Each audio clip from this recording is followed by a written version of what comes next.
বংগোপসাগৰৰ পাৰত এজন শিল্পীয়ে আমাৰ অসমৰ হিয়াৰ আমঠু আমাৰ জুবিনদাৰ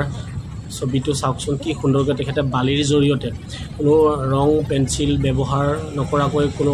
পেপাৰ ব্যৱহাৰ নকৰাকৈ কেৱল বালিৰে সৈতে কি সুন্দৰকৈ আমাৰ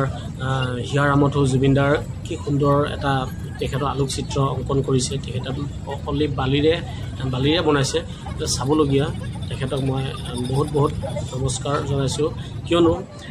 আমাৰ জুবিনদাৰ প্ৰতি তেওঁৰ যিখিনি মৰম ভালপোৱা দেখিলোঁ আমি সেইখিনি কেতিয়াও পাহৰিব নোৱাৰোঁ আমাৰ হিয়াৰ আমঠু জুবিনদা অকল আমাৰ অসমৰ নহয় গোটেই বিশ্বৰ গোটেই ভাৰতবৰ্ষত তেওঁ জনপ্ৰিয় হয় সেয়েহে এনেকৈ সাগৰৰ পাৰত তেওঁৰ বালিৰে সৈতে তেওঁৰ প্ৰতিমূৰ্তি বনাইছে তেখেতক মই শতকোটি চেলুট জনাইছোঁ জয় জুবিনদা জয় জুবিনদা জয় আই অসম জাষ্টিছ ফৰ জুবিন গাৰ্গ